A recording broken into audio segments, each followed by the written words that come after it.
find out it doesn't happen all the time. It happens right before lunch, every single day, or right after lunch, or during math time, for instance. And so you have to kind of get a clear picture of what the time of day when the challenging behavior is, so you know when to focus on your treatment. Okay? And then what you do is you're sitting there and observing. You write down the antecedent. What is the thing that happened right before the behavior happened? Okay? In this case, we're talking about aggression. Can you read this from back there? I don't know if my eyes are okay. So aggression, for instance, so the peer takes the toy away from Jovan. Okay? Jovan hits the peer. Okay? What's the immediate consequence? The peer gives the toy to Jovan. Okay? And that's all we know about that instance of behavior. Clearly observed outcome. In the second instance, teacher tells the class it is time to clean up the toys. Okay? Jovan bites the teacher. Okay? The teacher tells Jovan he can play for 5 more minutes. Okay? There. That's all we need to know about that instance of behavior. We don't need to know how everyone felt. We don't need to know much more. And this is just very objective process of observing what's happening. Then in the third instance, the teacher tells Jovan that 5 minutes have passed. Okay? After the first instance. Or after the second instance of behavior. So Jovan walks over and hits a peer. Okay? Then the teacher yells at Jovan and tells him to stop.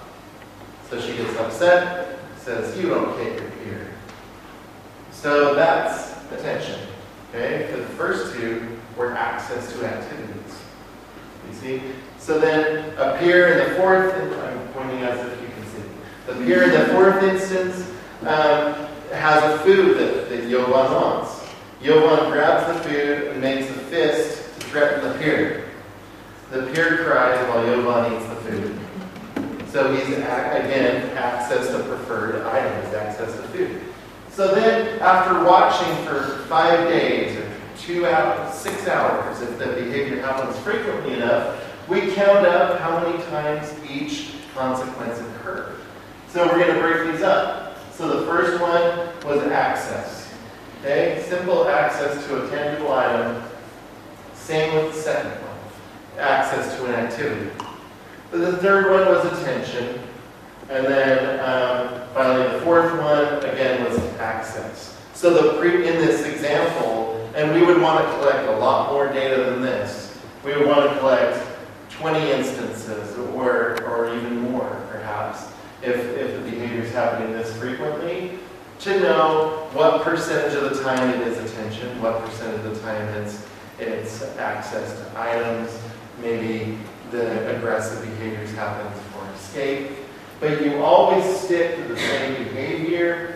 You can write about the form, because the form does change a little bit depending on to whom he's aggressive. But again, that's not what's as important as knowing why he's doing it. Let's look at another example. Okay, so teacher tells Jovan to work on math at 8:45 in the morning. Okay? So Jovan, again, scratches his own arm. Okay? Teacher tells Jovan to take a break and that he doesn't need to work on math. Okay? He escaped in that sense. Okay? Next instance, teacher tells Jovan to clean. Jovan hits his head against the wall. Teacher says, don't do that. Go lay down and think about what you did. Now, there's multiple functions going on here. In this example, the teacher provided attention, as she did also in the other one, but not quite to this extent. But then she sent him to sit down and tell him to think about what he did. Okay? So he ultimately escaped. Okay? Then in the third example, teacher tells Jovan to stop playing. Jovan hits his head against the ground. Teacher grabs Jovan and cradles him, holds him and tries to comfort him. Okay? All right. So he's still got some playtime with the teacher. In that case, there's some attention and some comforting behavior, which none of those are negative things necessarily, but you have to be sure that what you're doing isn't reinforcing your behavior. There's a lot of confusion sometimes about when two consequences occur. For instance, if a teacher says, stop doing that, you're going to hurt yourself. Or if a challenging behavior happens in America, sometimes we have, they send a child to the principal's office, the administrator's office, or into another room. And ultimately, even though there might be some attention there, ultimately the child has escaped from his work. Because even when he's acting like what we call the class clown, he's acting out and getting a lot of laughter from his peers, that's attention, yes, but he's also escaping work. So you have to consider all the variables there. It gets very complex when you start talking about real life situations. When you start talking about high frequency behaviors, when you start talking about behaviors that occur every 2 minutes or every minute or 5 times a minute. Okay? It can be very complex, but sometimes there's some attention there, but ultimately there's also some escape there. Okay. So what you do is you observe long enough. So this contradicts a little bit about what I was saying, but you want to observe as long as you need to until you have a clear picture of what the function of the behavior is. That may be 20 minutes. People that are trained on this really well and practiced it and done 150 of these ABC codings can walk into a situation, see in their head, watch 10 instances of the behavior happen, and come to a hypothesis about why the behavior is happening. You have to ask yourself, or count, be more objective here than just asking yourself. You have to count how often each consequence occurs, and you calculate the percentages. And you say, 80% of the time he does this, he gets attention. 10% of the time he's getting out of work. Okay? And so the one that happens the most, the consequence that's happening the most, is your function, ultimately. Then you write a hypothesis statement, and you might also consider the setting events. So if a child hasn't eaten before he went to school, for instance, if they come from a high poverty family and they don't eat, and no food is provided, and they come into school being upset or angry, that's something to consider. Okay? And that's an event that you can change too. So then you write a hypothesis about why the behavior is occurring. You write down the behavior, you write a statement, every time Jovan hits himself, he elicits attention from adults. That's all you need to write. And what do we do about this? Okay, so what you need to do is you take the ABCs and you flip them around. And you say, what can we do now to manage good behaviors and to reinforce good behaviors the same way the challenging behaviors are being rewarded? Okay? So for instance, to deal with setting events, you can ensure that the child is feeling well. I hear it all the time that children have either allergies or they have a cold or a stomach ache.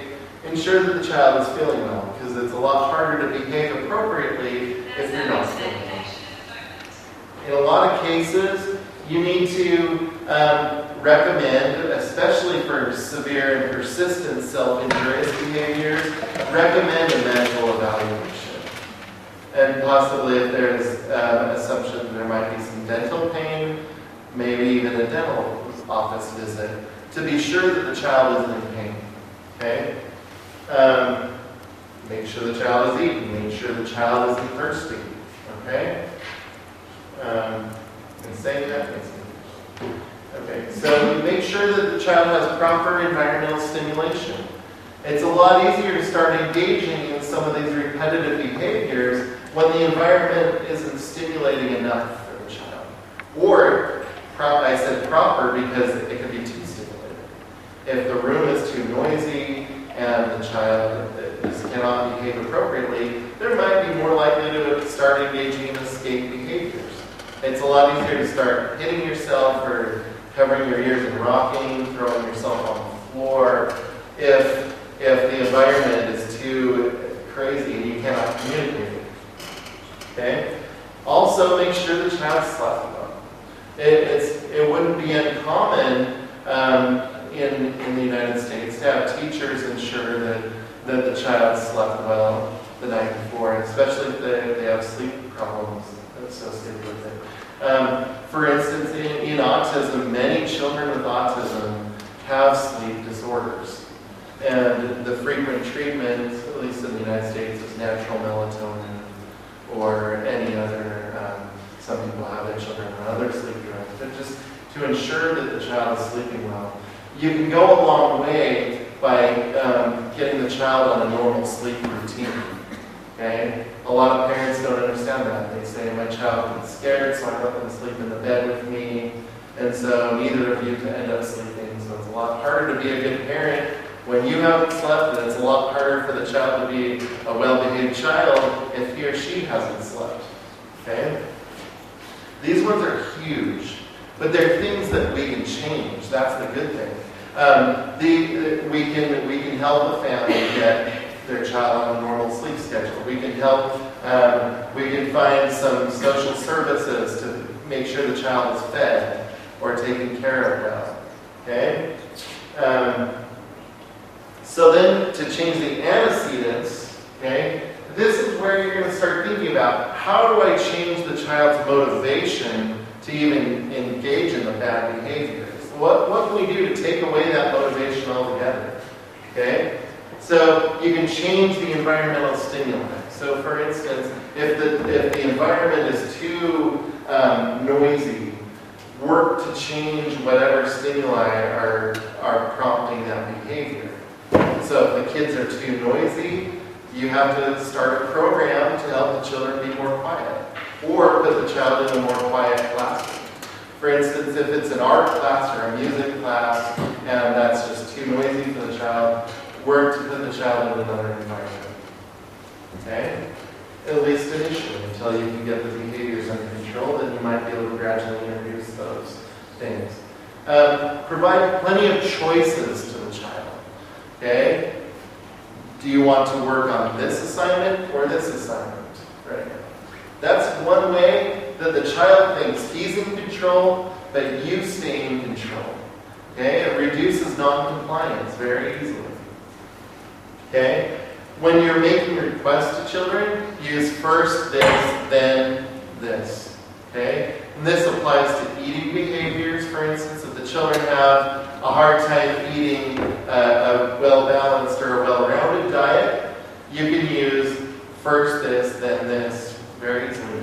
Keep your language really low level for children with autism in particular who have problems with receptive language.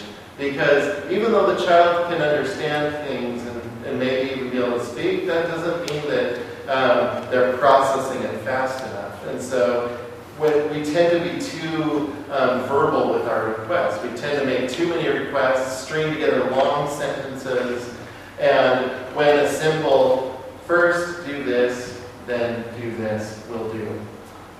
Okay? Okay, so prompt the use of communication skills. So wait, for instance, until the child communicates before you give them the toy ride. Okay? So teach communication skills frequently. And another antecedent intervention, another thing you can do to change a lot of behavior would be to have good instruction. In fact, this will get you in maybe 80%, I don't know the exact number, but in many, many cases, this is the first thing to deal with. It's good instruction. Imagine that. If we have instruction that's paced appropriately, that has enough breaks in between, that has enough reinforcement, and that's directed to the child's needs, that's challenging but not too challenging, or it's not too easy, for instance, you can deal with a lot of challenging behaviors with good instruction. In fact, I've been trained on a new treatment model I know that they're starting to use it in the United Kingdom and France, and I think they've translated it into Spanish too. It's called the Early Start Denver model. And in that model of instruction for kids up to the age of 4, there's very little behavior management that goes on because the instruction itself is so reinforcing and so motivating that children engage really well. It's naturalistic teaching. It's using incidental teaching methods that's based on child development and ABA. It's worth taking a look at. Okay, so for the behavior itself, the focus needs to be on keeping the child safe. So if the child's safety is at risk, you have to have considerations of this. If they're going to run out of school, or run out of the classroom into the street, you have to ensure that you have proper things in place for that behavior. Or if they have safety equipment, for example, if they wear a helmet for self-injurious behaviors, make sure that the child has that in place, or a pillow to block self-injurious behaviors. Then also, for the behaviors, teach communication skills. You might notice that every one of these, I'm going to emphasize communication because it's so important.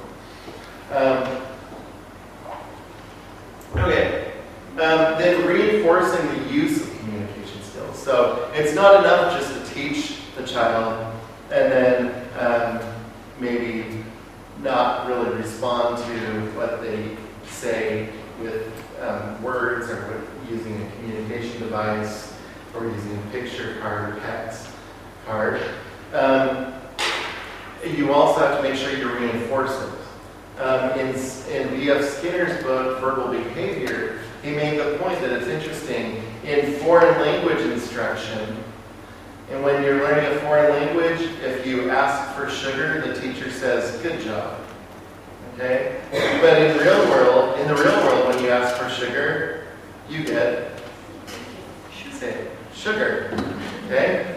So it's good to praise child's behavior, but make sure they're getting what they're asking for. And then gradually, once they build up fluency with communication, whether it's with picture cards, hand, sign language, or I've seen the new app in Macedonian that's a communication app on the phones, or even with words, make sure initially they're getting what they're asking for. Okay?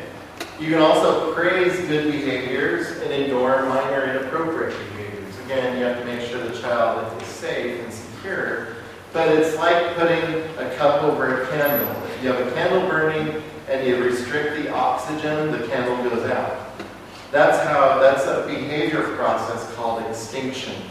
Okay? When you stop reinforcing a behavior and it goes away, it's extinguished. Okay? Just like a flame. It's extinguished. Okay?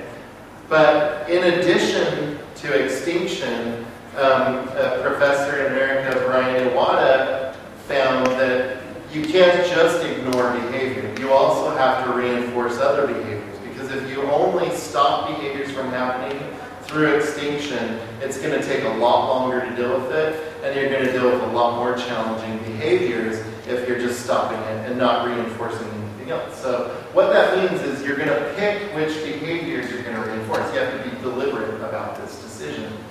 I am going to reinforce hand raising, if that's the normal way of communicating to teachers in schools in Macedonia. Or I'm going to reinforce when the child even attempts to ask for the item. If he says one phony, one sound to communicate water, if he says what, I am going to reinforce that. And I'm going to ignore every time he starts crying for water. So you have to be deliberate about what you're reinforcing, and what you're extinguishing. Okay? So provide opportunities to escape undesirable tasks. Okay? This may sound productive or contradictory to what I said before, but if you can provide initially some breaks in between the work demands, then you're going to see a lot more, you're going to see decreased motivation to engage in challenging behavior to get a break from a task. Okay? So also in this process, what you have to pick, and I've started to allude to this, is a replacement behavior. And what this means, this is a desirable behavior that you're going to reinforce. So just like I said, with extinction, you're going to have to pick which behavior you're going to ignore and extinguish. You also have to pick another behavior, on the other hand, that you're going to replace it with. And what this means, though, this has a very specific meaning. It isn't just a behavior that we choose, any behavior. It's a behavior that can have the same function as the challenging behavior. And this is where it becomes key. And this is the biggest breakdown I've seen when people design behavior plans. So, for example, if Jovan hits himself to receive food items that he prefers, a replacement behavior would be one that he communicates to get food that he prefers. He gets, for instance, he will receive, if he likes to eat a potato chip, and he will always hit himself and throw a tantrum, okay? Teach him the word chip, okay? Or potato chip, okay? You've got to start small usually. And that's the replacement behavior. I have some examples there. For example, every time another child has a toy that Melitza likes, Melitza will hit the other child and take the toy. So a replacement behavior for hitting would be to teach Melitza to ask for the toy and wait for the answer. Okay? It's not always easy. And that's where the teaching can come in and work on teaching her these communication skills that are functional and simple. The first article on functional communication training came out in the 1970s. And this became the means that is used most frequently nowadays to treat challenging behavior. It's a treatment package called functional communication training, where we focus on more effective ways to communicate that reach these functions that you've identified for the challenging behavior. Okay, so a hypothesis. So let's do an example really quick. So the hypothesis is when presented with low preference work, Jovan hits himself because it produces escape from work. Okay? So to deal with the setting events, do several high preference tasks before the low preference tasks. We're going to do easy tasks or tasks that the child enjoys doing, then we're going to ask for the challenging task. And then we might ask for one more easy task and embed it in those instances. Okay? So that's when work demands are placed on. Okay, and seated then, provide a prompt. For example, first we will do the low preference task, then we will do the high preference task again. So that's the immediate antecedent to challenging behavior. So this instance right here, compliance is the desired replacement behavior, the following direction. Hitting himself, which is not translated right here. You can't see it because it's not. Okay. Oh, no. Okay, so it says hit self right there for the bad behavior. And then for the compliance, you reward the compliance with a high preference task. Okay? And then for the challenging behavior, you make sure that the child is safe. You protect him when it happens.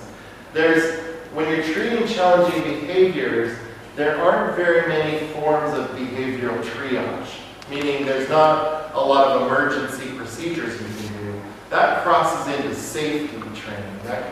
That's less behavior and more safety and protecting the child from himself or from others or from the dangers in the environment. Okay? Unfortunately. But that's why we want to focus on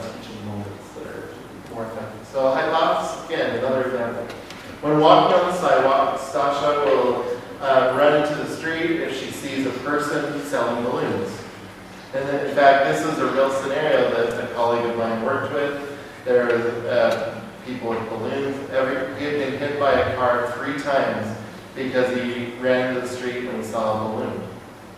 Okay? And in American hospitals, you're not allowed to have balloons because they're dangerous because children can choke on them, they can suck on them. So hospitals in the United States, balloons are completely off limits. Okay? And what they had to do, though, they had to get special permission from high-level administrators of this large hospital in Atlanta, Georgia, to bring balloons in to assess that this was truly the thing that the child was motivated by.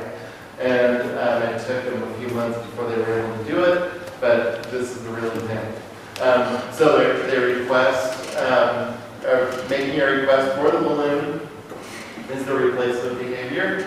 And then for the consequence is when a balloon is requested, hold hand across the street to see the balloons. Okay, the parent walks with the child, see the balloons. Okay. So let's look at some case examples.